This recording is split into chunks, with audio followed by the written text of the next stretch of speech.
coisa no chão.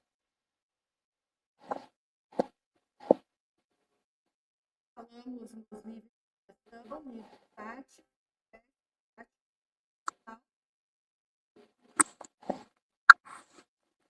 falamos das 4, que é o planejamento, planejar, gerar, controlar,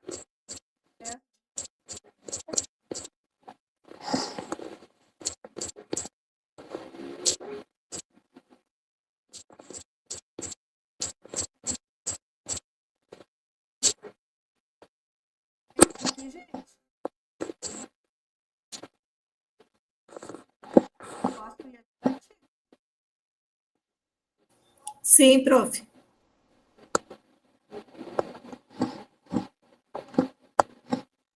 Pessoal, quando vocês veem essa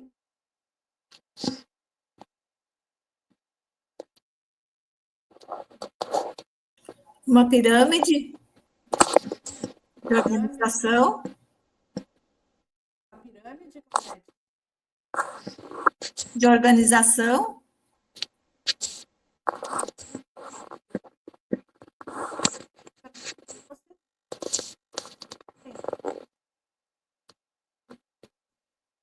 tá frio ainda. Tá, né?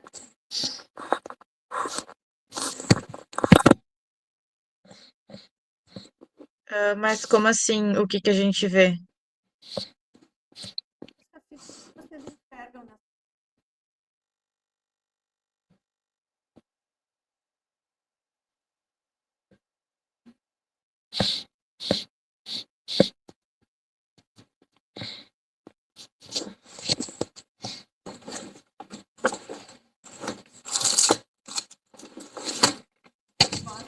história.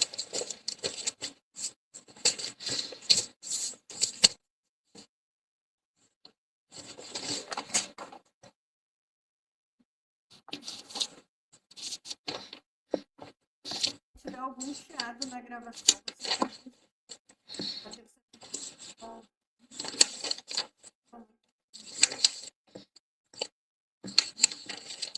Hoje tem prof da Cristiane que dá parece que ela quer falar, sabe? Tá sempre dando ali, acho que ela tá com problema no áudio dela, sabe? E daí dá interferência.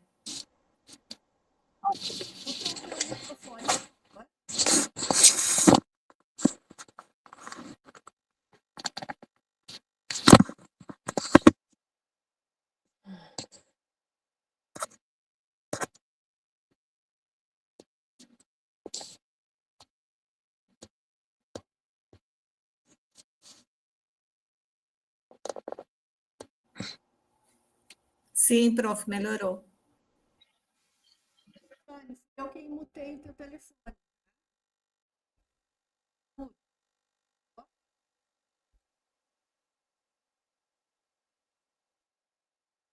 Eu já dei a resposta. Sim. Então, Seria primário, secundário, terciário, uma coisa assim?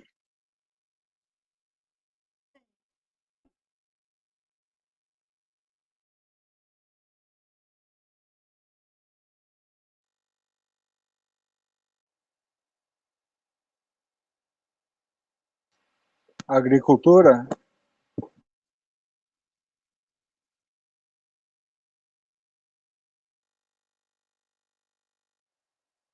Pecuária?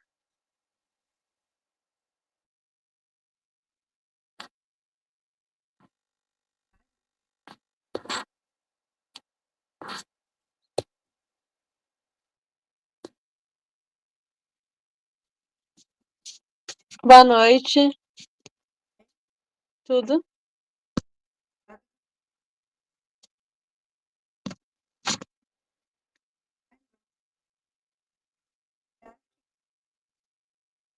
produz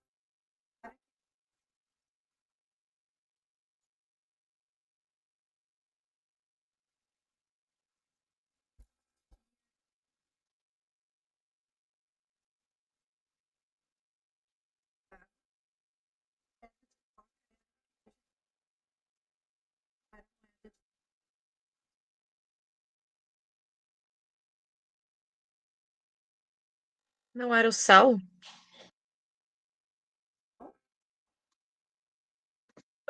Tipo porco, galinha, essas coisas assim. Ah, animais.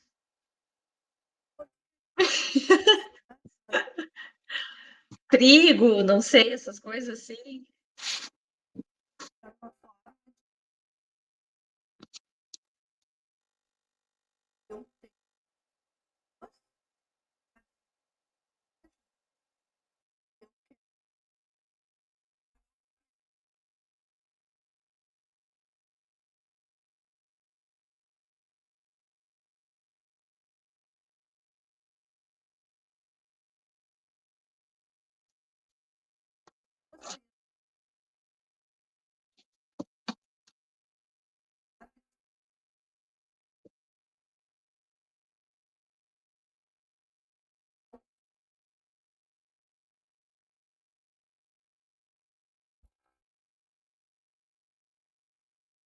Quem nunca?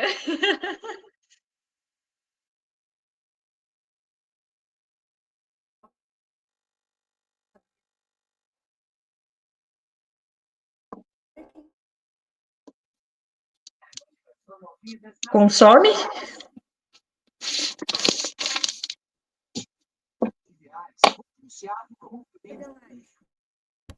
Quem consome? Não.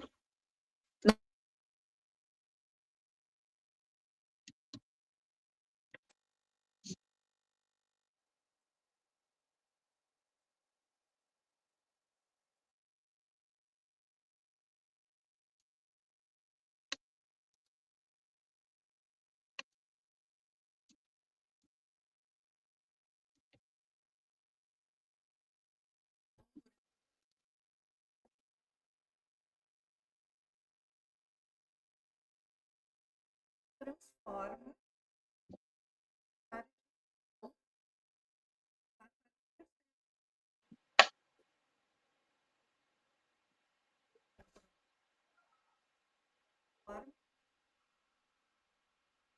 O consumidor,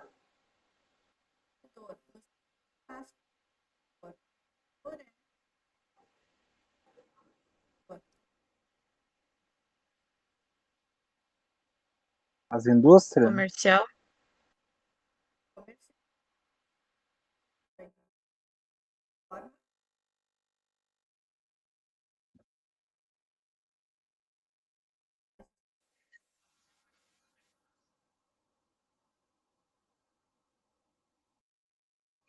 Seria loja, não sei, tipo de roupa, alimentos, enfim. É o celular. Através dele consegue, sei lá, fazer as vendas.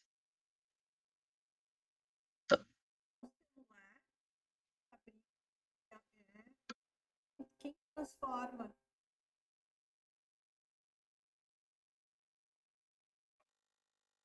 fora para que o comércio são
Vivo, agora Vivo, TIM, Claro, Oi.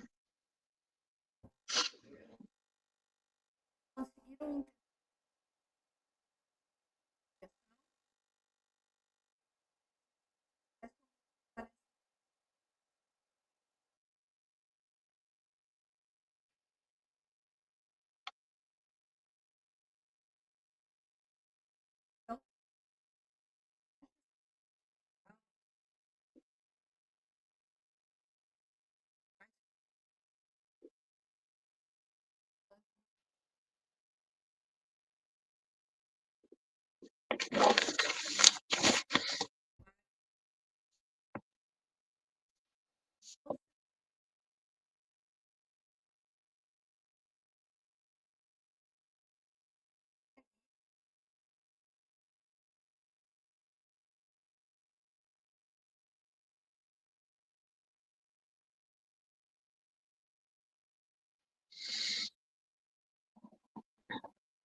A indústria?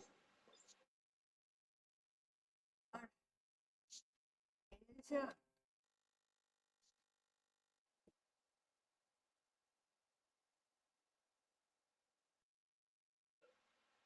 Porque ela compra por um preço barato e superfatura no produto, na minha visão, sei lá. comércio,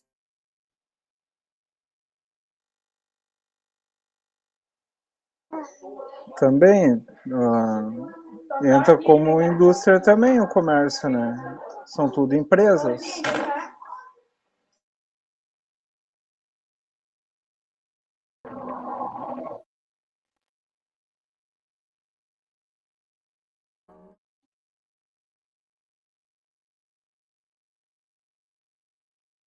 vem para atender no mercado, consegue ser pelos órgãos públicos.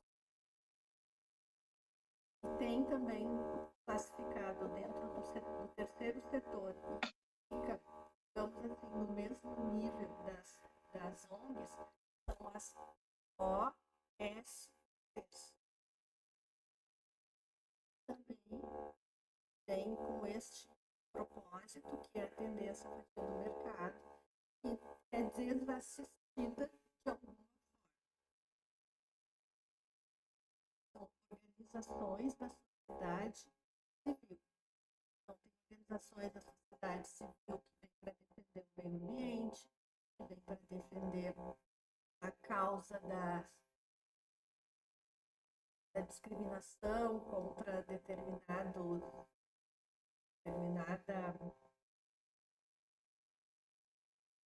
ideologia.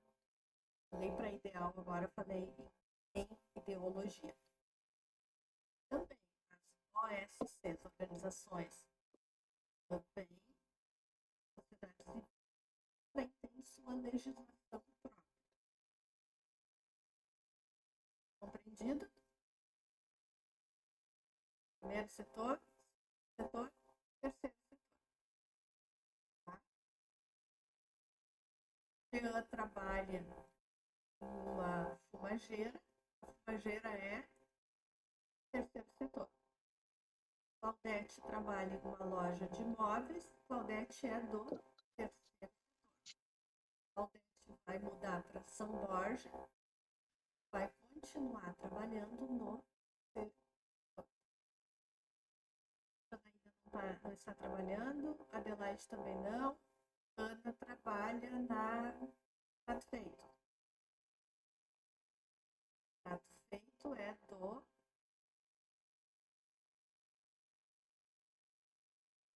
terceiro setor.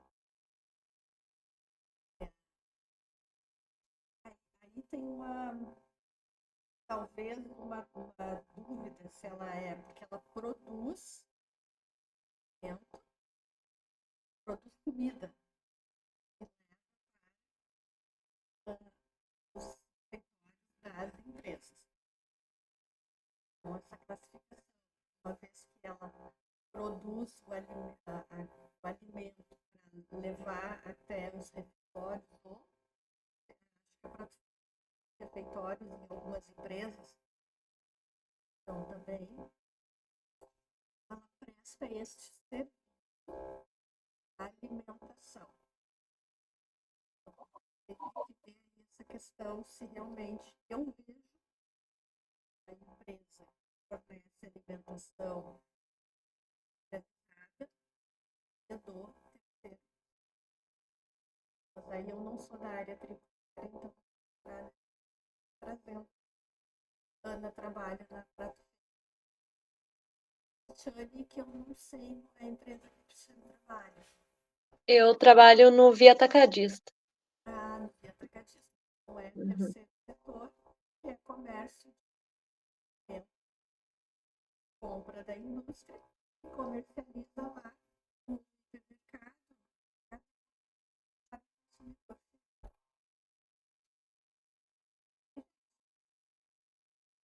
Você já tiveram este conteúdo? Lembram mais das disciplinas que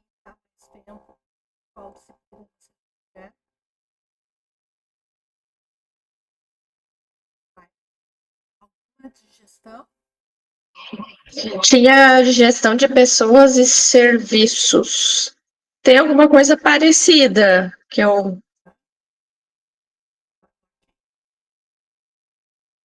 E nós temos também 3 divisões em termos de natureza jurídica.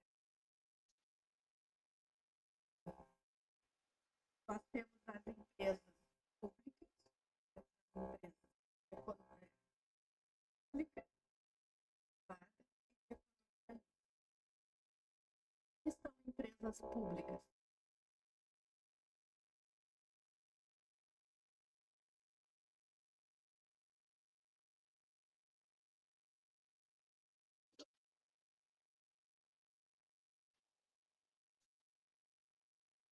Quem aqui tem conta no Banrisul?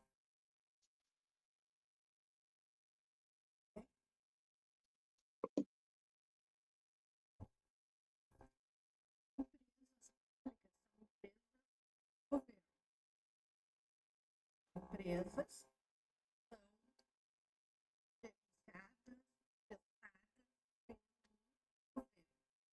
Pode ser municipal, estadual, federal. Banrisul é o quê? Estadual. Estadual. Estadual. Estadual. Banrisul é uma empresa pública, é uma instituição financeira do estado do Rio Grande. Quem gerencia o Banrisul é uma pessoa escolhida pelo governo, governador do Rio Grande do Sul, secretário de Economia, escolhe quem é um cargo político. Diretor do Banrisul. Banrisul é um cargo político ao alto escalão. Os demais cargos são. Eu não vi o organograma, mas estou falando só em nível de cargo de Estado. O diretor do Banrisul, quem escolhe é o governo, tem um cargo de vai trabalhar como caixa do Banrisul. Qual é o ponto que funciona no processo para quem já teve a cadeira de gestão de pessoas?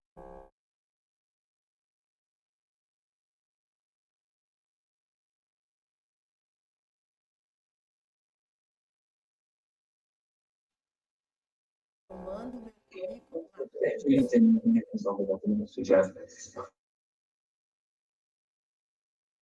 Tem que fazer o concurso, né?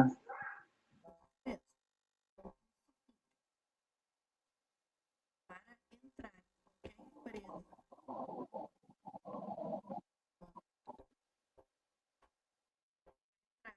qualquer empresa, qualquer empresa do governo, eu preciso, a forma de entrar é empresa pública é através de concurso público. E hoje, no Brasil, determinados cargos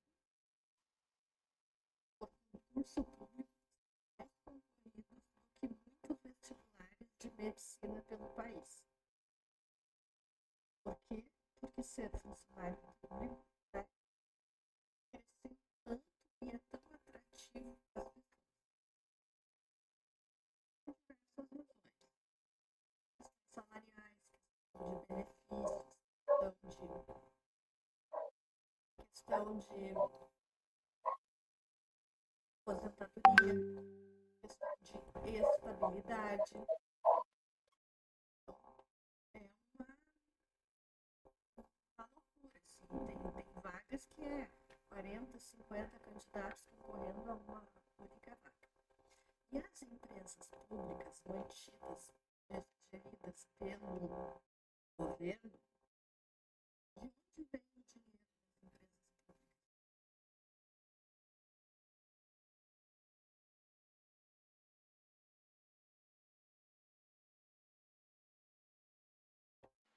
Seria do nosso bolso? bolso, já, Do povo? através do quê? Arrecadação de impostos, coisas assim? Então, a arrecadação de impostos, sejam através de pessoa física ou de pessoa jurídica, é o que, que movimenta o país em termos de investimentos, que paga estigma de que todo funcionário não dá resultado.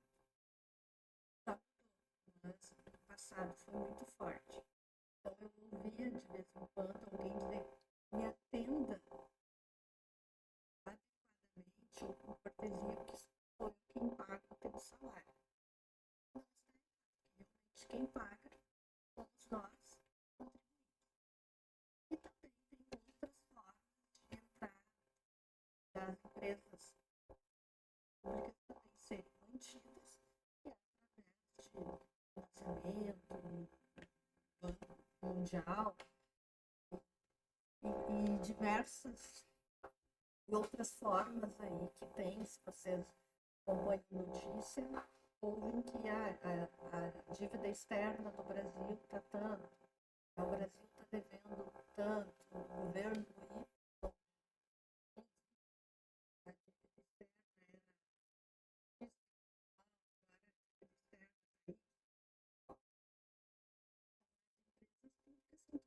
empresas que têm o governo como dono. Escola municipal, escola estadual, hospitais estaduais. Quais hospitais aqui em Santa Cruz são públicos?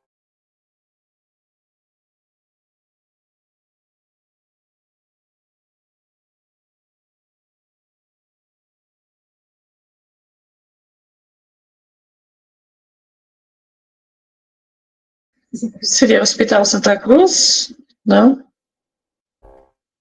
O Hospital Santa Cruz, quem acha que o Hospital Santa Cruz é um hospital público?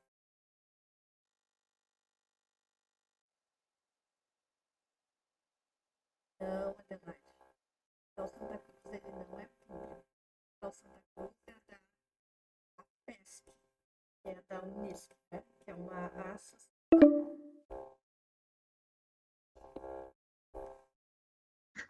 O Ananeri, então? Também não. Hospitalzinho, esses postos de saúde, SEMAI, essas coisas. Isso mesmo, gente. Hospitalzinho, as UPAs, que são unidades de pronto atendimento, postos de saúde, sejam eles municipais ou estaduais, as farmácias públicas que tem, acho que tem uma aqui na Ernesto e outra lá no a iniciativa pública, são empresas públicas mantidas pelo governo através da arrecadação de impostos. O que mais? Falei UPA, falei CAPES, CAPES também são públicos, não tem CAPES privado.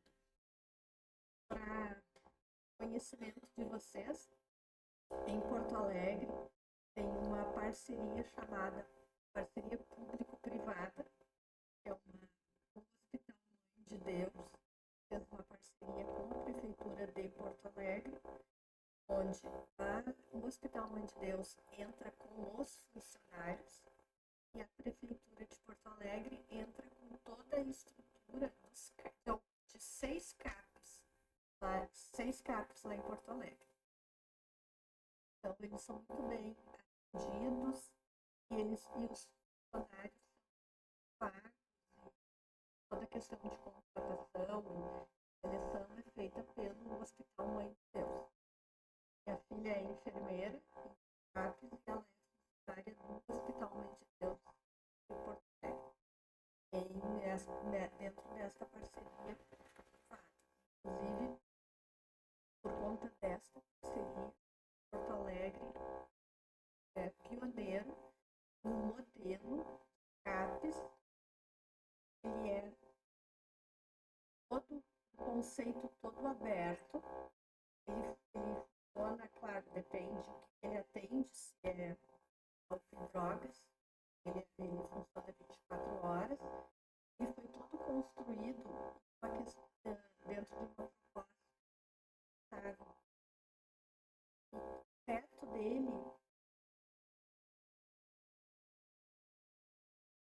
ele tem um jardim de inverno que é todo com gramado daquele jardim de inverno, tudo que tem lá, toda uma ambientação.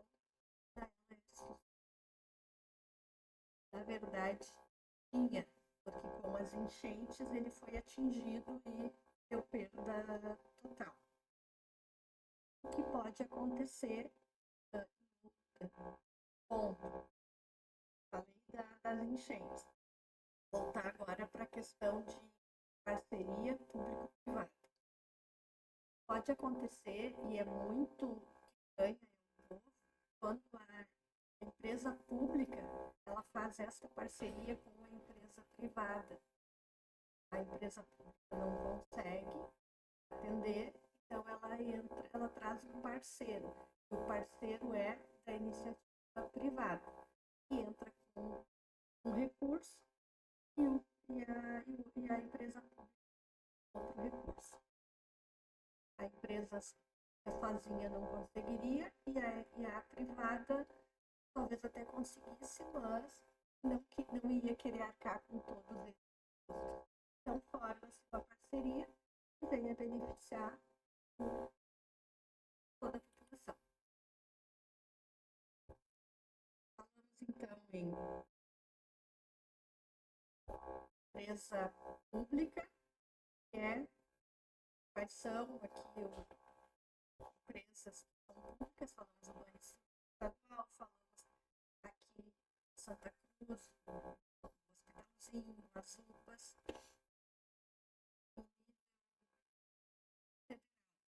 Nós temos empresa pública. Quem tem conta na Caixa Econômica Federal? Caixa Econômica Federal, eu ia falar.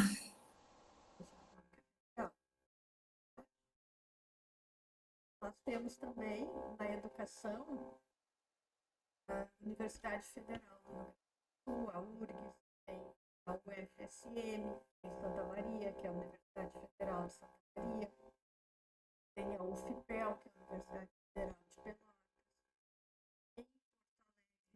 Federal de Pelotas, em Porto Alegre tem o Hospital de Clínica, ele é federal porque ele é da URGS, que é um hospital totalmente público. Para vocês entenderem, a Adelaide trouxe o Hospital Santa Cruz, talvez porque ele atenda muito SUS. O SUS, o que é? O SUS é uma empresa privada, pública. Então, isso que a Adelaide trouxe hoje, tem muito aluno que também pensa que o Hospital Santa Cruz ele é público, porque ele atende muito SUS. Ou, isso quer dizer, um percentual muito alto da receita que tem provém do SUS. Por isso, o Hospital Santa Cruz, assim como outros hospitais, que têm mais de 50% da sua receita provinda do SUS, do sistema de saúde, eles têm seguidamente, com muita frequência, problemas. A questão de equipamentos prateados, a própria estrutura não é muito boa, quartos, as acomodações, elas também não são acomodações em 3, 4, 5, 6 camas naquele mesmo ambiente, tem quarto privativo. Então, a maior receita de Santa Cruz provém do SUS. Já o Hospital Ananeri, que eu saiba, corrijam se eu estiver errada, ele não atende SUS. Ou atende Ananeri. Então, ele não atende. O hospital em si não, mas tem a parte da oncologia, né, do Ananeri, essa eu sei que atende SUS. Mas no hospital, então, ele não atende. Ele só atende plano de saúde ou particular. O Hospital Santa Cruz atende SUS, atende particular e atende convênio. Só que enquanto um particular, para um particular que ele atende, ele tem que ter 50 SUS para poder cobrir aquele do pagode. É uma questão aí financeira. Muito bem, empresa privada. São empresas privadas.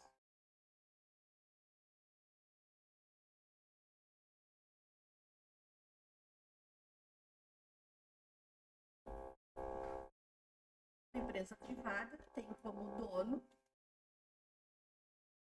se uma empresa pública tem como dono a população, contribuintes,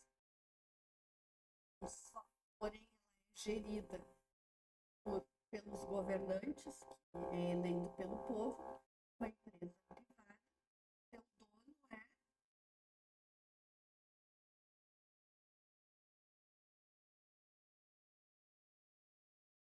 o dono da empresa privada, tem a porta capital, ela tem um dono. A empresa pública não tem um dono. Todos os são donos. Eu estou usando uma linguagem bem fácil de entendimento. Claro que se você for procurar isso Seria o presidente, o dono da empresa pública ou da privada? da pública? Da pública, não, o presidente não é dono da empresa pública. O presidente é eleito pelo povo para fazer a gestão do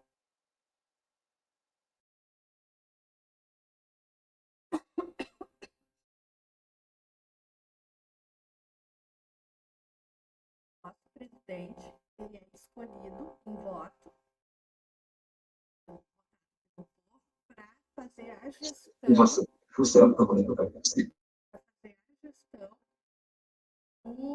do país.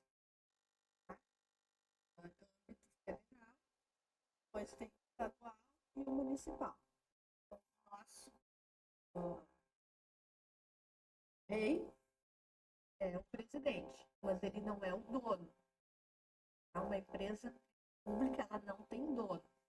Ela só é gerida por alguém que é escolhido pelo povo e depois o presidente, o governador e o prefeito, ele escolhe quem vai gerir outros setores que são públicos. Eu já. Sim. Uma empresa privada, ela tem um dono ou mais. Este dono é alguém que abriu aquela empresa. Então, eu sou dona da minha empresa. Quem é dono do Ponto Frio? Prato Feito. Prato Feito é uma empresa privada. Ela tem um dono. Sabe quem é o dono do Prato Feito?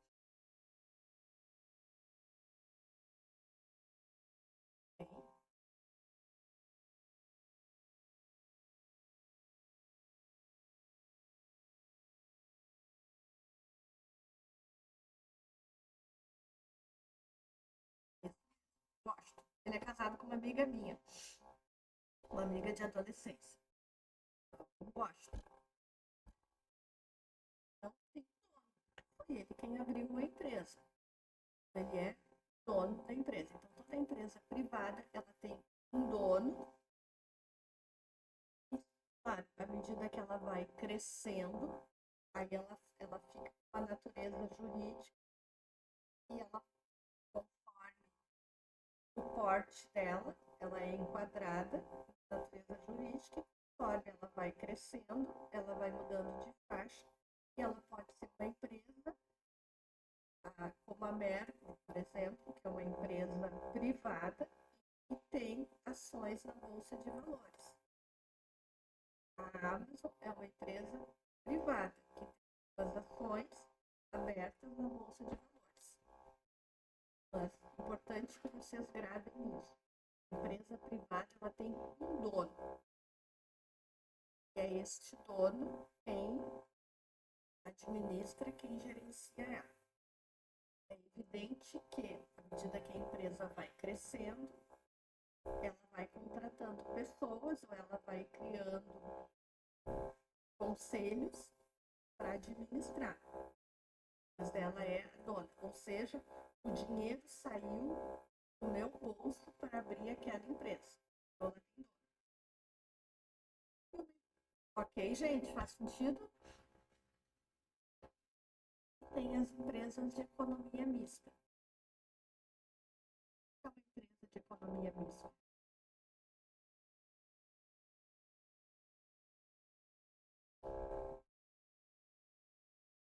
Eu disse para vocês que tem uma empresa pública que não, o dono são os contribuintes e ela é gerida por alguém pelo povo. Eu disse para vocês que uma empresa privada ela tem um dono. O dono é aquele que investe um valor e abre a empresa. Pública, privada, e a economia mista é isso aqui, ó.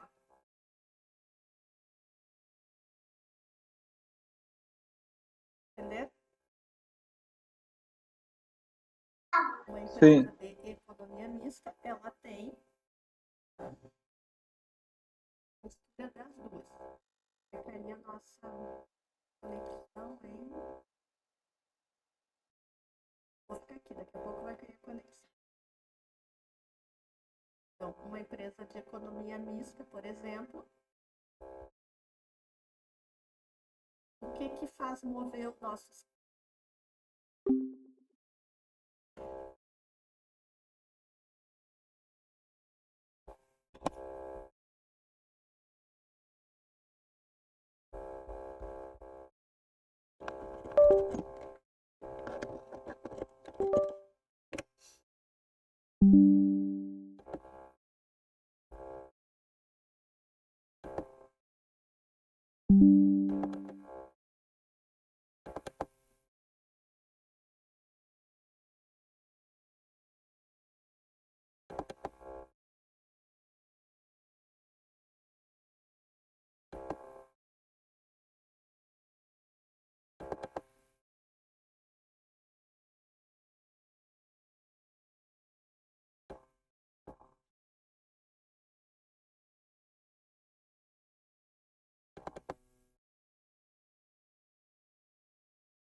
pode entrar.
Vamos, falta a Ana.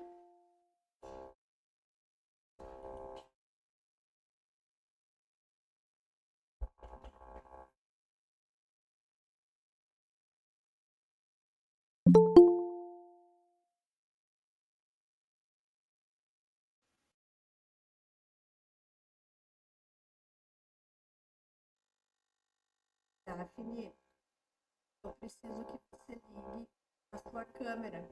Caso contrário, eu não vou conseguir te dar presença.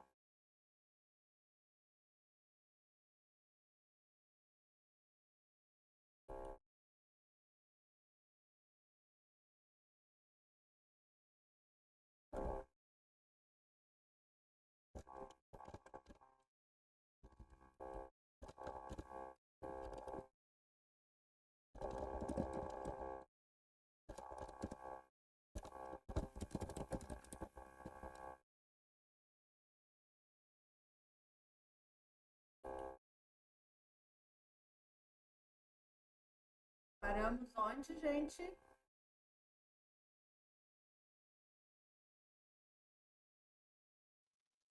A empresa é economia mista, que junta a pública e a privada. Eu tenho aqui um slide para você. Pois, foda-se.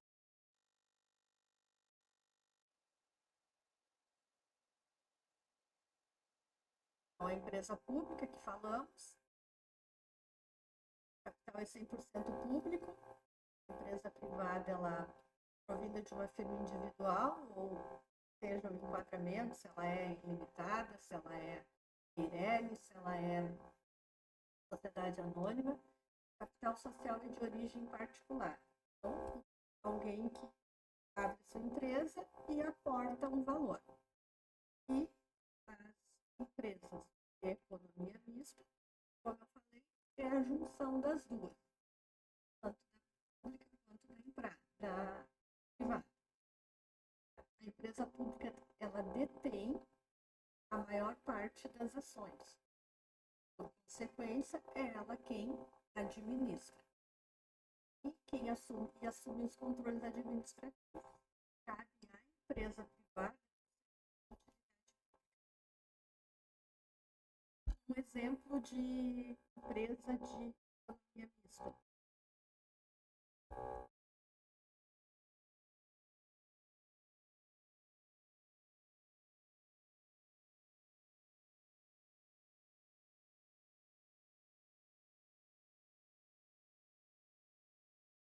Quem arrisca?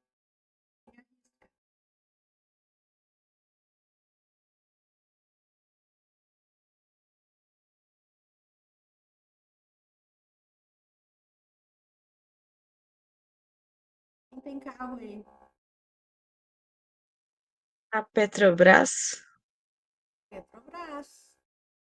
Petrobras é uma empresa de economia mista. O hospital não deixa de ser também, né? Tá?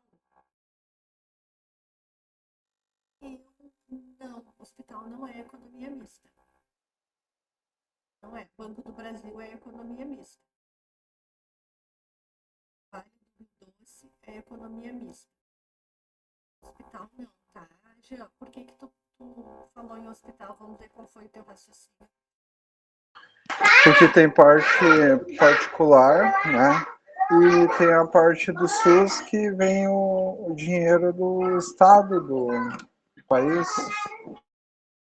Mas daí é diferente, tá? Um hospital, ele foi aberto por alguém. Ele foi aberto por uma pessoa, ou ele foi aberto pelo governo? Quem é o dono? É a Mãe de Deus, por exemplo, que é uma associação chamada AESC, ou é o governo? É uma coisa, é o dono, tá? O teu raciocínio de colocar que o hospital é uma economia mista é porque ele atende SUS e ele atende convênio ou particular. Quando ele é aberto, ele opta em prestar serviços, aceitando convênio, aceitando particular e aceitando o SUS. Quem paga ele quando ele atende o SUS é o governo. Quem paga ele quando ele aceita convênio é a operadora de plano de saúde. E quando é particular, é o paciente que está lá. Então, ele não é uma empresa de economia mista. Consegui explicar para te entender? Sim, entendi. O fato dele atender é uma forma, é o mesmo que o via atacadista, ele aceita cartão de crédito, cartão de débito e Pix. Talvez eu consiga fazer essa analogia para, de repente, ficar mais fácil de entender.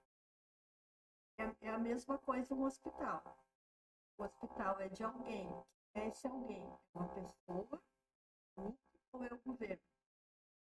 Quando ele é aberto, ele aceita formas de pagamento da prestação de serviço dele. Eu vou oferecer 40% do meu atendimento é para o SUS, chamo de leito, né? 40% dos meus leitos são para SUS, 40% são plano de saúde e 20% particular. Mas esse percentual aí de particular, ele não é tão definido quanto mais ele atende SUS, você sabe todas essas questões governamentais aí. Conseguiu entender?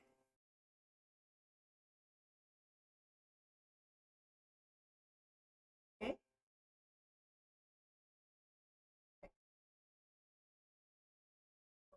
Voltar lá para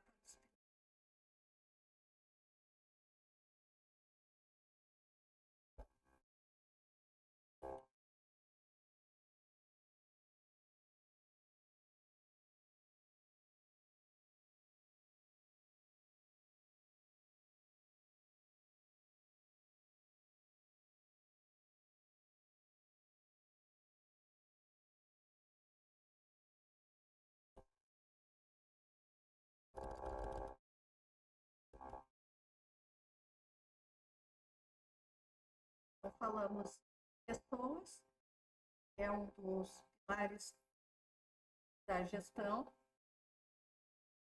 Eu falei para vocês comecei a falar para vocês da questão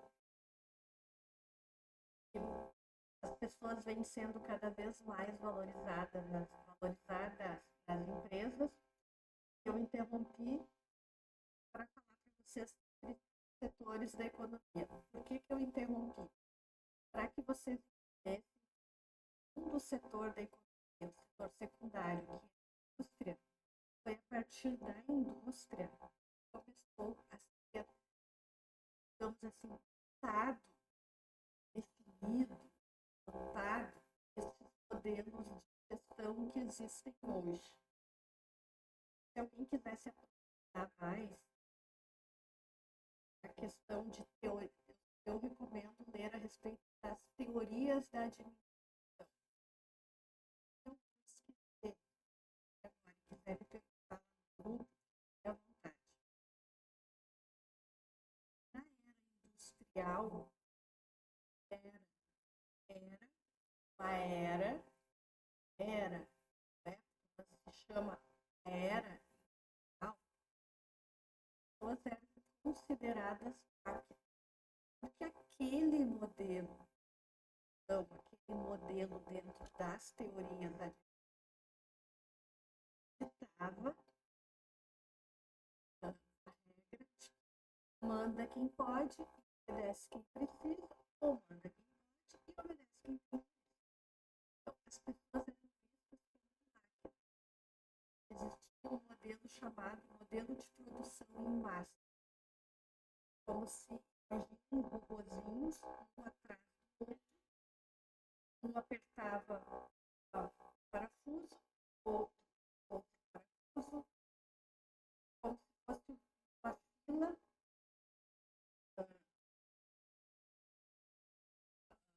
indiana. Então, as pessoas eram tratadas com máquina.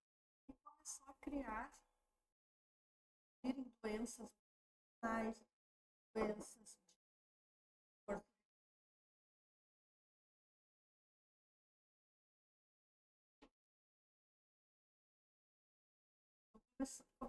Começaram a surgir as doenças, já vem daquela época de afastamento por problemas causados e principalmente não era falado e agora era falado, mas já era um problema emocional, psicológico. Então, não tem muito tempo, 20 anos,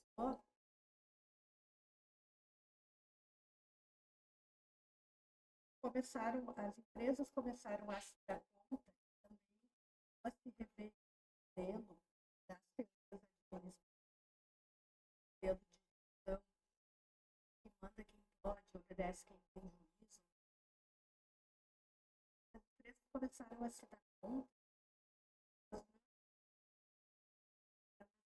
não se destacariam mais por terem as melhores estruturas, menores prédios, menores parques tecnológicos, quando as pessoas adoeciam.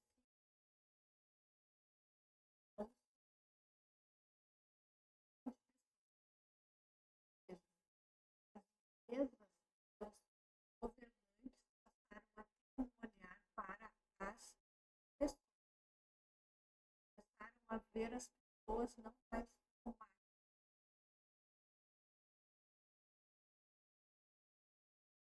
Então, começou um investimento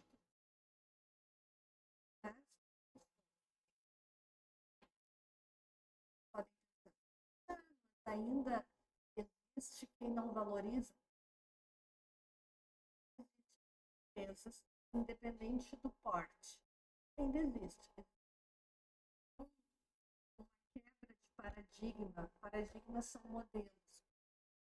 É uma quebra de paradigma é nesse século. Se compararmos antes, já evoluiu. Então, pessoas passou a ser um dos pilares fundamentais.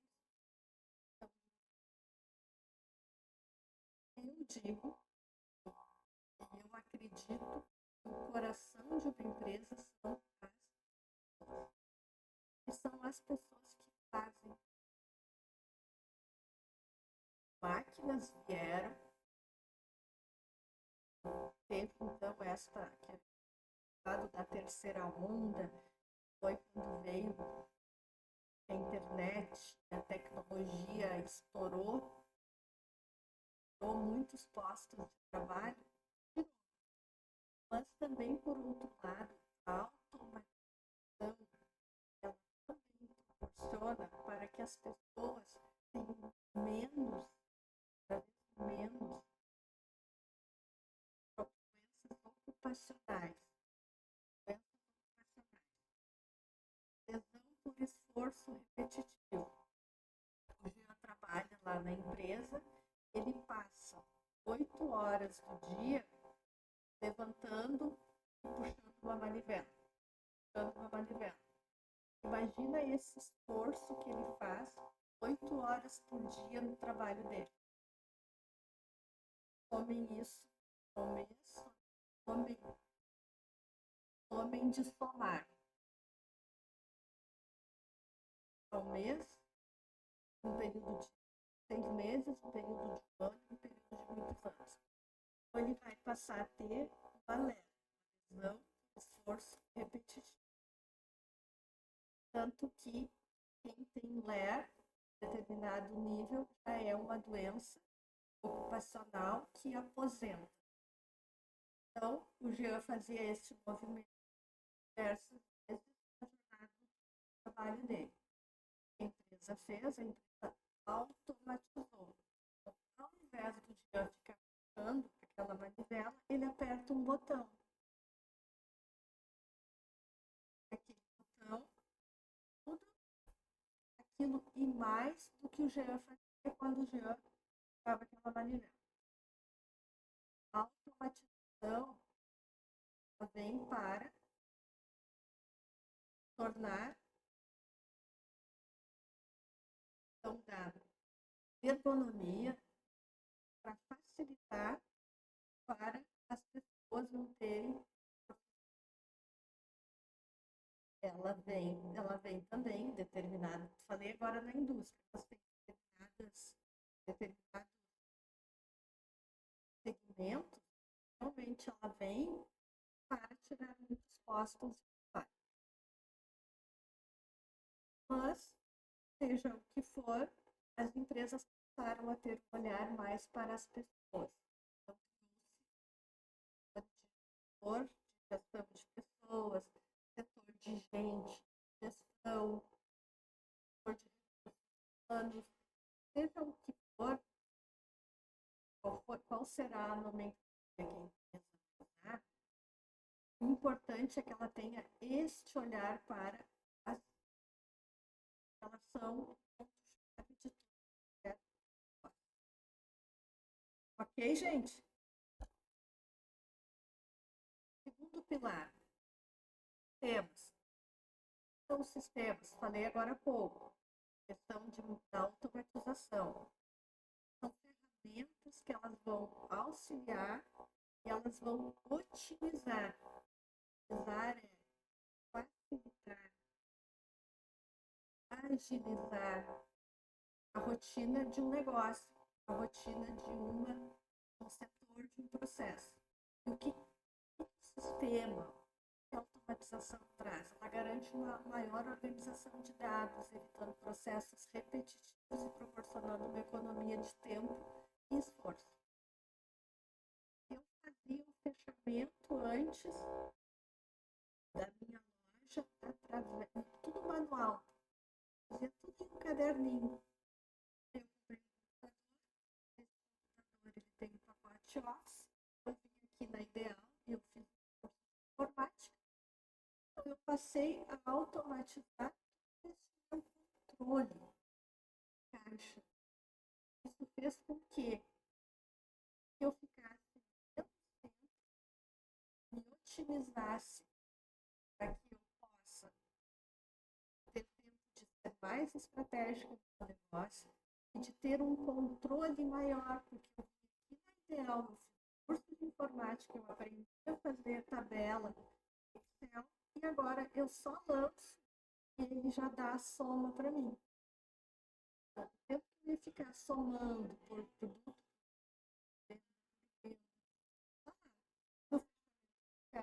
no meu estoque, no compras. Então, toda a rotina do meu negócio, eu automatizo através de um sistema, diminui o custo e me sobra mais tempo, chamado hora homem, que nós vamos aprender lá, fazer o indicador de recursos humanos, vou ter muito mais hora homem aproveitado de forma mais estratégica e menos operacional. Um terceiro pilar é o pilar de processo. São processos. Processo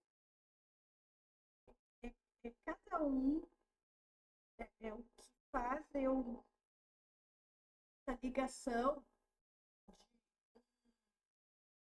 fazer para que lá no final eu consiga concluir. Então, são fundamentais e nos ajudam a definir como, quais, quantas etapas são necessárias para finalizar a atividade. Por exemplo, o processo de vendas, eu tenho um processo, eu tenho vendas, é um processo dentro da venda. Tudo bem. Como que é o meu processo de vendas? O processo de vendas é o processo feito por telefone, WhatsApp, internet. Esse processo de vendas, no que diz respeito à prospecção e captação de clientes, ele é feito de forma ativa ou ele é feito de forma passiva?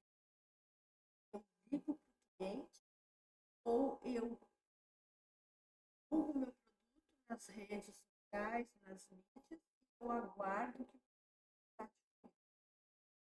o que envolve vendas. Vendas é um processo.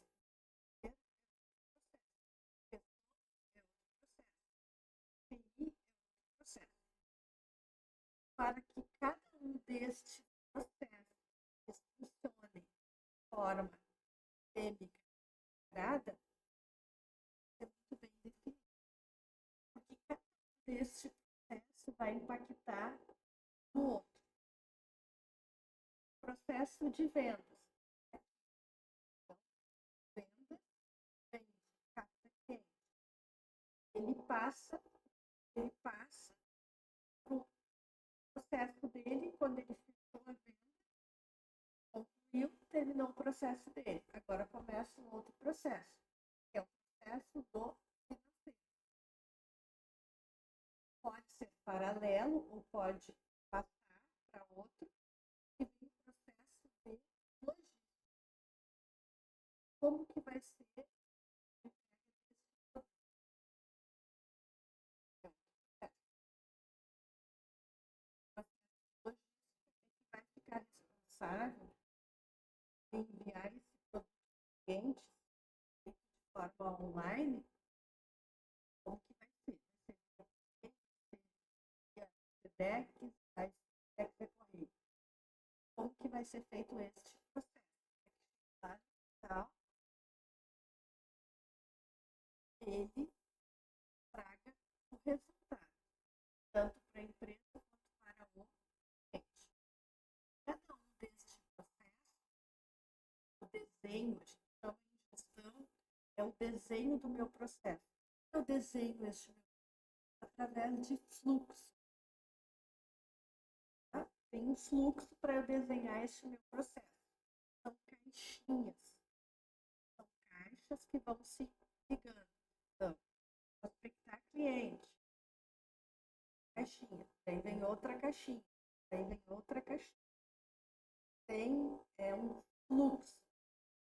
Fluxo e tem fluxograma. O desenho de um processo mais simples é um fluxo, onde ele começa e toda a sequência dele até chegar aqui. Todas as empresas deveriam ter. Cada pessoa que chega para assumir aquele processo tem um documento, e naquele documento tem que estar desenhado.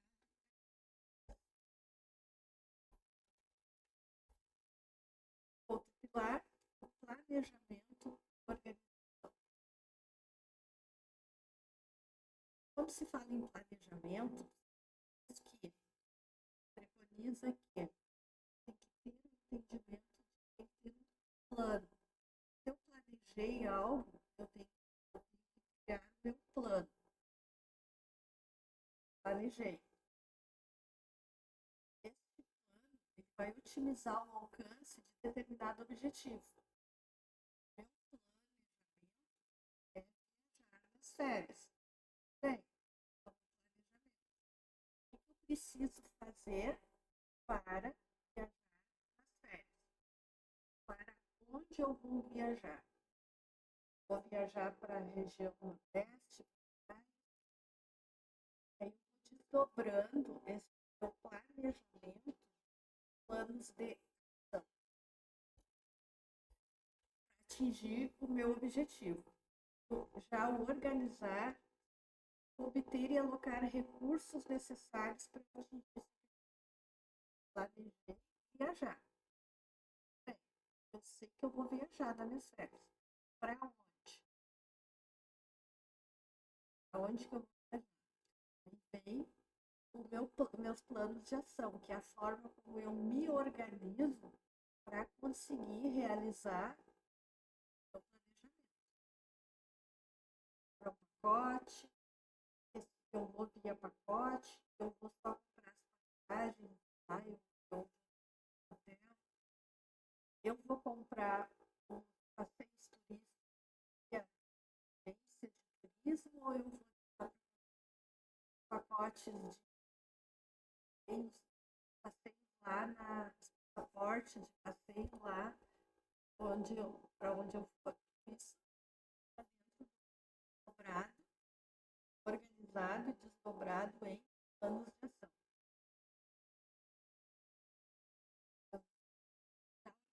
Significa obter e alocar os recursos necessários para atingir o objetivo da empresa ou de um projeto. Eu trouxe como exemplo o planejamento de uma organização pessoal.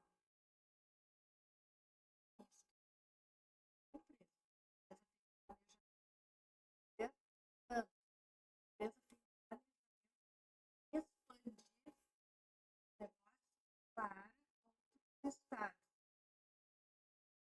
Eu dobrei, agora eu vou organizar para concretizar isso. Faz sentido, gente?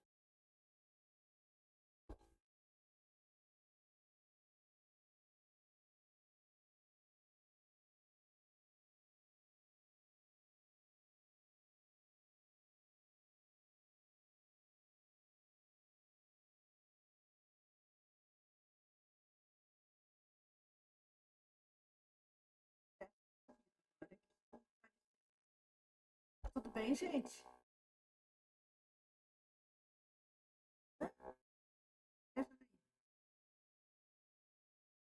Desculpa, gente. Aqui?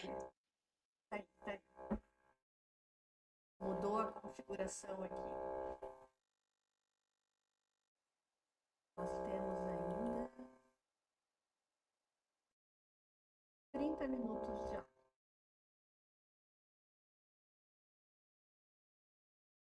Se eu estiver indo rápido demais, vocês me sinalizem, tá bem?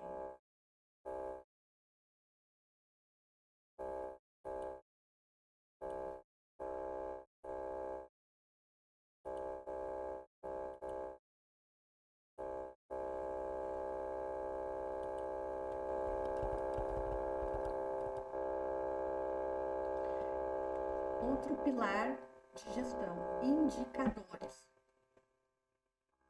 Lembram que eu falei, acho que no primeiro e no segundo encontro, Janaína, lembra, Janaína?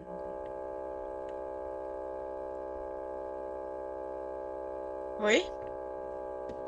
Tu lembra o que eu falei de indicadores?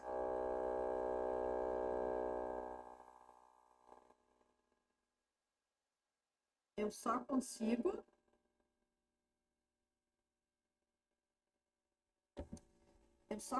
gerenciar aquilo que eu consigo medir. Então, os indicadores, eles servem para isso. O indicador, ele serve para eu medir o resultado. Como eu sei que eu estou tendo resultado se eu não medir? Como é que eu sei que eu atingi, ou que eu estou tendo lucro, ou que eu estou tendo despesa em determinado setor, em determinado processo, se eu não medir? Então, os indicadores de desempenho, eles servem para isso. Por exemplo, um indicador de desempenho do setor de recursos humanos a respeito do processo de rotatividade ou turnover. Rotatividade de funcionários ou turnover, que é em inglês. Se eu não medir naquele período, que pode ser de 6 meses, pode ser de um ano, quantas pessoas a empresa contratou e quantas pessoas entraram e quantas pessoas saíram,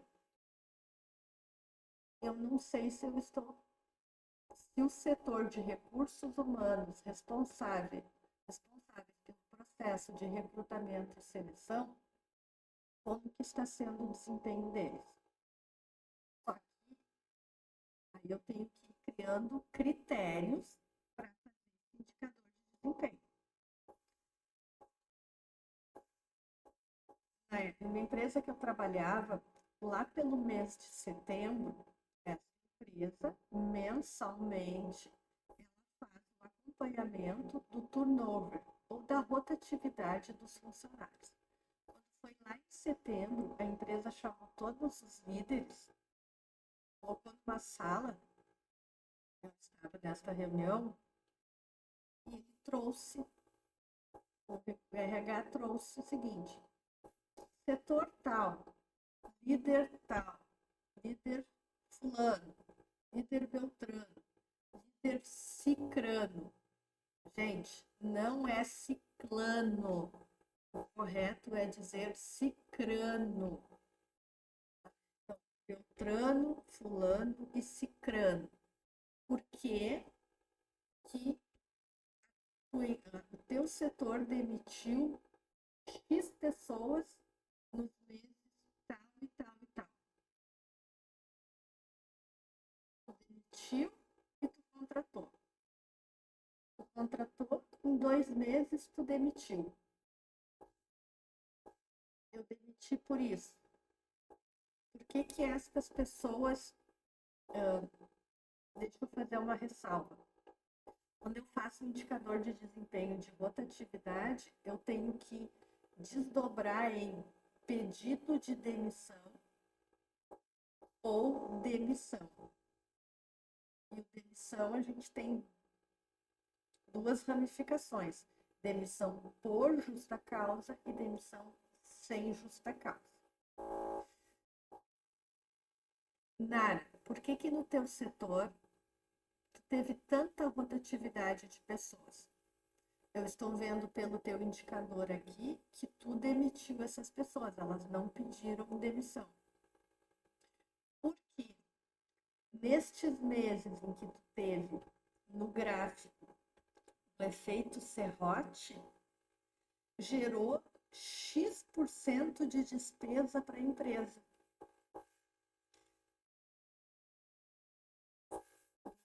Outra pessoa, outro líder, e foi assim. O que aconteceu?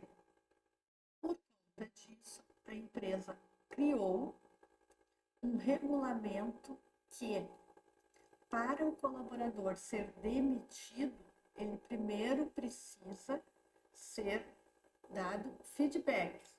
3 feedbacks no período X. Tem que justificar a demissão dele e cada feedback que eu dava, eu tinha que ter uma evidência, eu tinha que fazer um registro. Se eu tivesse dado os 3 feedbacks e a Claudete não tivesse melhorado, eu tinha que evidenciar com a avaliação de desempenho dela. A avaliação de desempenho ela é feita em determinados períodos. Muito bem. Neste período, dentro desta janela aqui, a Claudete não atendeu aos critérios da avaliação de desempenho.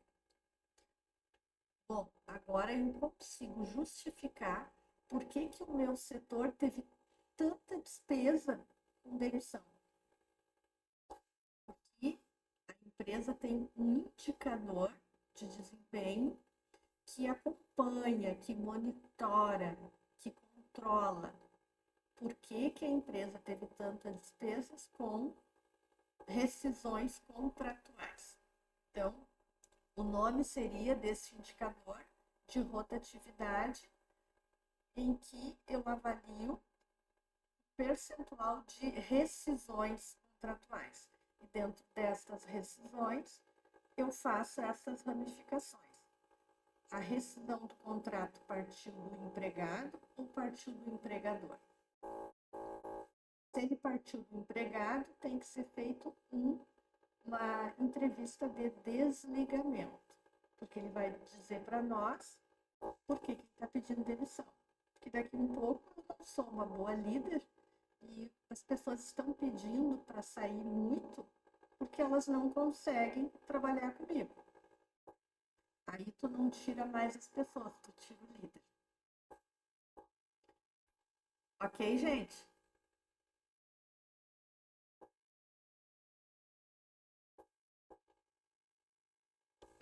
Ok, Ok? Posso seguir? pode.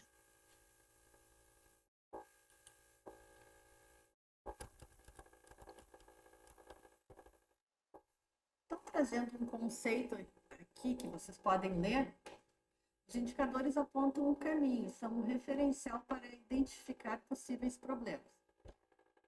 Está me indicando que eu estou com uma despesa muito alta em rescisão de contrato. Muito bem. São uma referência. Identifiquei isso. Agora eu preciso ir lá e ver por que está acontecendo isso. E aí criar estratégias para que esse meu custo com rescisão contratual caia. Ok? Indicador de marketing. Dentro dos indicadores, eu vou trazer para vocês quais são os mais usuais. Importante, eu vejo que tem pessoas que anotam, tá? Importante vocês anotarem isso. Dentro dos meus pilares de gestão, tem os indicadores de desempenho. Então, na minha empresa, ou na empresa que eu trabalho, eu vou sugerir que ela tenha indicadores de desempenho. Para mostrar serviço, eu vou elencar 10 indicadores de desempenho. Isto é um erro muito grande, tá, gente? Tem que ter um grupo de trabalho que vai definir quais são os indicadores-chave. Não adianta eu ter 15, 20 indicadores se eu não tenho condições de acompanhar esses indicadores. Então, eu vou ter indicadores-chave. Esses indicadores que realmente são fundamentais no meu negócio. Ah, mas eu tenho 20 indicadores. Pode ter 5 indicadores que são efetivos. Quanto mais indicador tu cria, mais tu tem que monitorar, mais tu tem que acompanhar. Então, eu vou criar indicadores que de fato vão me dar uma visão, ter uma referência do meu negócio. Indicador de marketing, indicador de vendas, indicador de marketing. Contratei a empresa de marketing para a divulgação do meu produto e do meu serviço. Eu preciso ter um indicador de como que aquele cliente está chegando até mim. Ele está chegando até mim porque ele viu na TV, porque ele viu na internet. Deixa eu mostrar para vocês aqui que eu quero fazer uma pergunta. Para contextualizar o indicador de marketing. Alguém aqui já se inscreveu em alguma rede social? Por exemplo, e-book ou infográfico sobre indicador de marketing. Gratuito. Baixe o seu e-book gratuito. Aperte aqui, daí tu aperta, tu tem um cadastro para ti. Um cadastro bem resumido. Teu nome, teu telefone, teu endereço. E aí tu vai colocar ali e também tem nome, endereço de e-mail, porque endereço não pode pedir nome, endereço de e-mail, telefone e uma quarta pergunta. Como você soube do nosso e-book?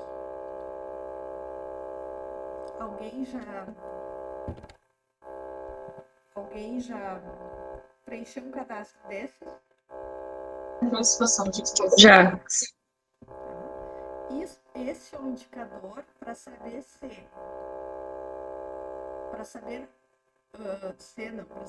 qual das mídias estão trazendo mais clientes para mim.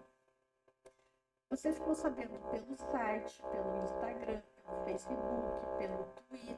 Twitter não tem mais, pelo X, né? Aqui também não tem o X também foi desativado. Aí a empresa vai ter um indicador.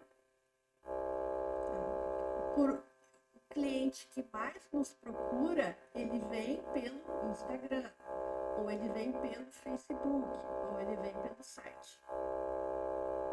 Conseguiram entender o que é este indicador?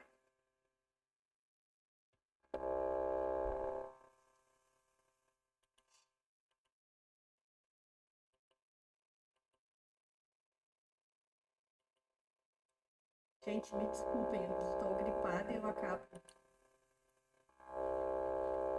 respirando aqui no microfone deve de dar um eco para vocês aí.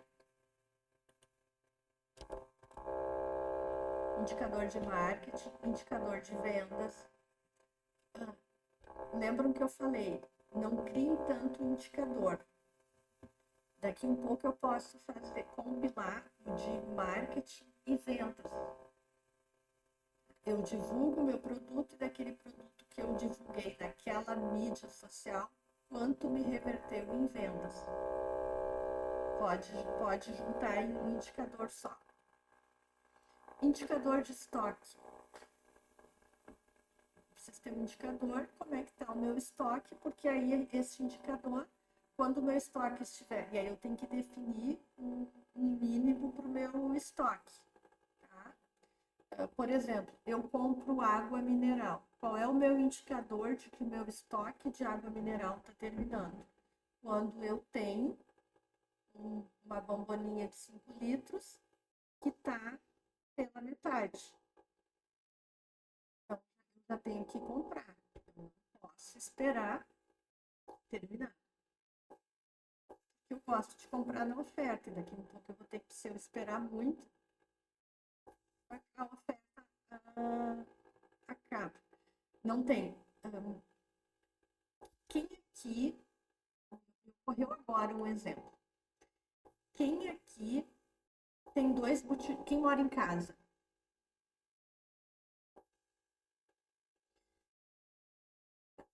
Ou apartamento que é botijão de gás, não é gás central. Nos últimos dias, a gente.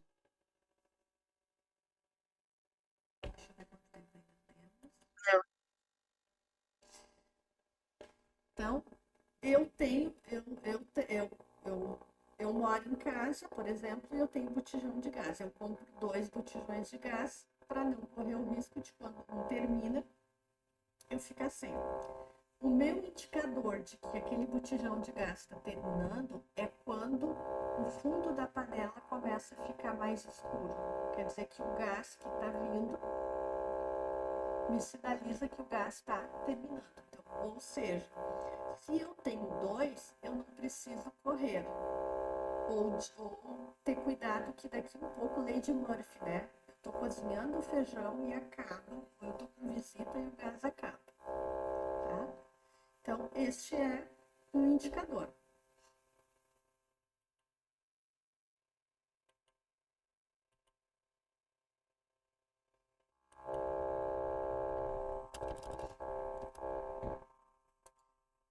Indicadores de riscos.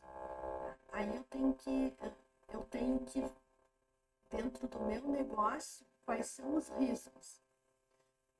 Riscos controláveis. Eu não posso ter um indicador de enchente, eu não posso ter um indicador de intempéries. Eu tenho que ter indicador de risco que eu consiga controlar, ou que eu consiga prever. Eu não consigo prever uma enchente, ninguém previu uma enchente dessas que aconteceu. Tá? Indicador de risco baseado na economia, baseado em cenários. Indicadores de competitividade. Competitividade é como que o meu negócio está no mercado. Ele é competitivo, mas ele é competitivo sob que aspecto? Preço, serviço, que me torna competitivo para competir no mercado, através do meu diferencial. Esse indicador aí, gente, ele é um indicador que grandes empresas têm. As pequenas, médias não têm muito esse indicador de competitividade. Deveriam, tá? Mas não tem. E os indicadores de recursos humanos, que foi o primeiro exemplo que eu dei para vocês, que dentro do recursos humanos, a questão da minha rotatividade, tá? Quanto de rotatividade que eu tenho na minha empresa. E por último, o pilar de gestão, a tecnologia. As empresas hoje que não investirem em tecnologia, É impressionante. O dia que falta, que a gente não tem internet para tudo. Porque tudo é interligado. O sistema é todo interligado.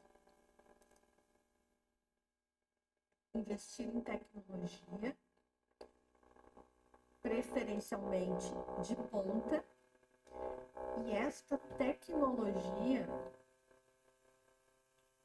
tu também tem que garantir que tu não vai ter problemas se ficar sem o sistema, ou caso teu sistema caia, tu ter uma forma de plano B. Então, indicador de tecnologia, muito bem. Eu faço, o meu pessoal de vendas, ele consegue fazer pedido, tantos pedidos por minuto, ou a minha equipe de vendas recebe tantas ligações, mas não dá conta de registrar os pedidos. O que está acontecendo? Será que é o meu vendedor que é muito devagar? Será que é o meu vendedor que não tem familiaridade com tecnologia? Ou será que o meu parque tecnológico é tão fraco ou está tão obsoleto que não consegue acompanhar? Então, indicador de tecnologia. E quando eu falo em tecnologia, é tudo que envolve a tecnologia. É hardware e software. Sabem a diferença? O que é o hardware e o que é o software?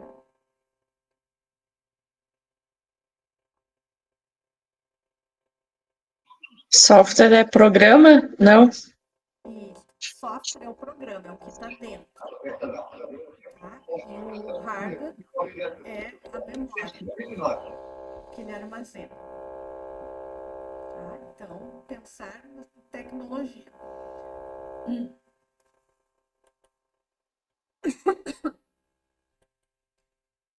todas as tecnologias que venham a tornar o meu negócio mais competitivo. Muito bem, são 8:03. Eu quero um feedback de vocês para saber como que está a condução da aula.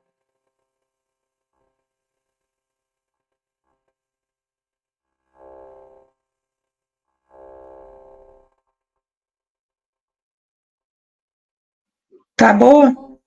Tá boa? Tá bom. Obrigada, Ana. Desta forma, interagindo com vocês, trazendo exemplos, tá ok para vocês ou vocês preferem que toque o conteúdo? Eu gostei muito, prof. Entendi muito bem ali do indicador de vendas, essas coisas tudo do marketing, do estoque, compreendi super bem. Quem mais gostaria Também de gostei falar? bastante. Acho que é bem legal essa interação. Eu confesso que eu tenho dificuldade de dar aula quando eu não tenho essa interação, porque o material eu posso mandar para vocês, vocês vão ler. O importante é que vocês entendam através de exemplos, porque é no dia a dia, é fazendo essas associações que vai ficar mais fácil. Adelaide? Acho que é bem bom. Eu acho que é bem bom assim, porque eu acho que quando quem teve aula de direito sabe que a gente não tinha exemplos, na prática, sabe? E aí ficava difícil da gente entender. Ok. É bem isso, que nem a Jana disse. Assim, tá sendo bem bom mesmo. A gente tá interagindo, tá entendendo. Eu, pelo menos, estou sendo bem legal. Cris, nossa primeira aula hoje. Eu tô gostando da aula. Tá. Pessoal, fiquem bem à vontade. Daqui um pouco, durante a semana, vocês viram um artigo, leram alguma coisa, ou não entenderam, ou daqui um pouco vão processar a aula também, algo não ficou claro. Fiquem bem à vontade, ou a gente conversa conversa no grupo vocês não conseguem colocar, né? Mas me chamem no privado.